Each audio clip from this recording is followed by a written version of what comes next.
This might sting, but you are your own reason for your downfall. Let it land. And until you're willing to face that truth, no healing, no manifestation, no success will ever stick. You've probably tried everything. The vision boards, the journaling, the routines, the programs. Maybe you've read the books, taken the courses, spoken the affirmations. You've done it all.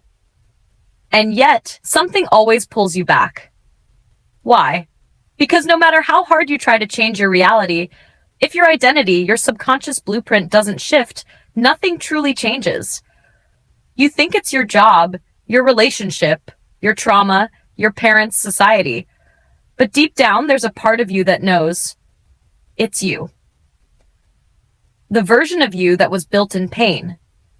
The version of you that survives but never thrives. The version of you that gets close to the dream and then vanishes. That version of you is the one we're confronting today. Today's not about blaming you. It's about reclaiming you. The you underneath the sabotage. The you that's been waiting to rise. Let's begin. Let me tell you a brutal truth. Your subconscious does not care about your dreams. It only cares about your safety. And that's where sabotage begins. Every time you ghost your goals, every time you procrastinate on your purpose, every time you numb out instead of showing up, it's not because you're weak. It's because you're loyal. Loyal to the identity that helped you survive. Loyal to the version of you that learned. If I try too hard, I'll fail. If I shine too bright, they'll leave. If I speak up, I'll be punished. This is how sabotage works. It's not random. It's protective. You're not lazy. You're self-protecting. But that protection, it's costing you your destiny. Let's go deeper. From childhood, your nervous system was trained to associate safety with struggle, with shrinking, with self-sacrifice. You might have been the girl who got punished for being too much,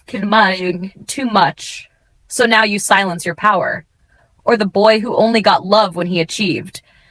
So now you chase success but feel empty every time. Or the mother who was taught to pour into everyone else, so now she's forgotten how to pour into herself.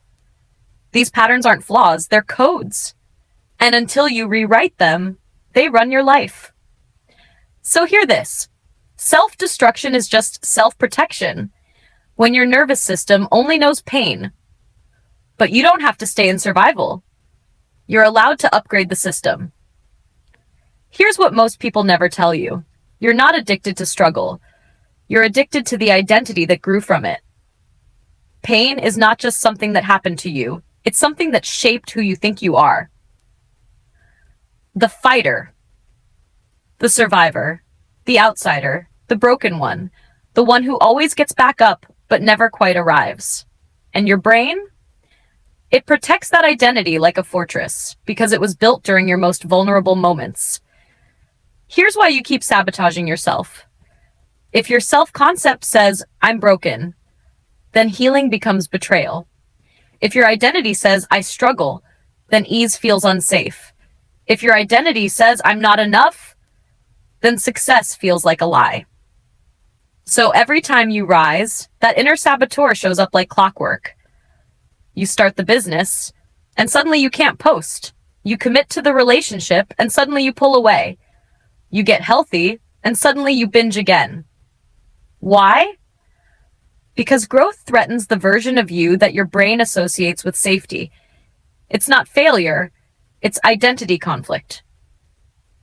Your subconscious wants congruency more than it wants success. It wants what's familiar, even if what's familiar is pain. That's why healing feels terrifying. It's not just about feeling better, it's about letting go of who you were. And that, my friend, is an ego death. It's grieving the version of you that protected you. It's saying thank you to her and choosing to no longer answer to her. You are not who you were. You are not your pain. You are not your past story. But unless you update the identity, you'll keep repeating the cycle. Let's break the spell. First, ownership is not blame. Ownership is power. Blame says, they did this to me. Ownership says, I choose what happens next. And that shift, that's where the magic begins. You are not to blame for how the programming began. The abuse, the neglect, the invalidation, the trauma, but you are responsible for how it ends. Because no one, and I mean no one, is coming to save you. Not your coach, not your therapist, not your partner, not the perfect morning routine. You. You are the shift. You are the breakthrough. You are the damn medicine. And the moment you decide, I'm done betraying myself, that's the moment your life begins to change. Here's how to take radical ownership. 1. Witness the pattern without judgment. See it clearly. The sabotage, the avoidance, the emotional shutdown. Call it what it is, not from shame, but from truth. 2. Name the identity you're addicted to. I'm the one who always messes it up. I'm the one who never finishes. I'm the one who's always healing but never healed. Name it, own it, and decide if that's still who you want to be. 3. Interrupt the autopilot. Use tools to break the cycle. Nervous system regulation, breathwork, grounding, journaling prompts that ask the hard questions. Truth mirrors, saying out loud what you're afraid to admit. 4. Choose your new self. Every damn day. Even when it feels fake. Even when the old self screams. Even when it's uncomfortable.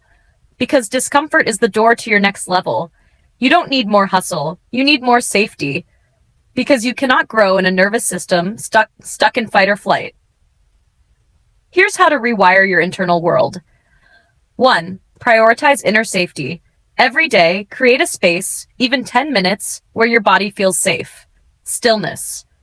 Breath. Presence. This tells your brain, it's safe to expand now. 2. Repetition plus identity equals transformation.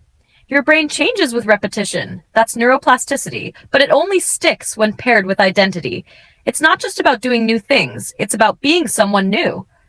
You don't get what you want, you get what your subconscious believes you are. So who are you? Not by memory, but by decision.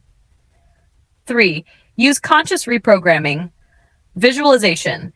Not just of outcomes, but of you being the one who does it. Future self-journaling. Today I act like the version of me who is already free. Embodiment rituals. Movement, voice, posture. Shift the state to shift the identity. Speak to yourself like someone who is already winning. Not fake positivity, but conscious rewiring, because every time you show up as the new you, you carve a new pathway. And eventually, that becomes home. This is where it all comes together. No more waiting, no more blaming, no more shrinking. You are not a victim. You are not your past. You are the writer of your next chapter, if you choose to pick up the pen. This moment, right now, is your rebirth. Let these words anchor into your bones. I forgive the version of me who didn't know better, but I no longer answer to her. Every day, I act like someone who is done shrinking. My power begins where my excuses end. I rise, not because I'm ready, but because I'm done playing small. And if it feels scary, good. That means you're on the edge of transformation, because fear is the final gate before freedom. So choose. Choose to show up even when the old story whispers. Choose to speak like someone who respects herself. Choose to take up space in your life, your work, your relationships. You can be reborn every damn morning. And you can build a life so true, so bold, so aligned that your past won't even recognize you. Because once you stop betraying yourself, you become unstoppable.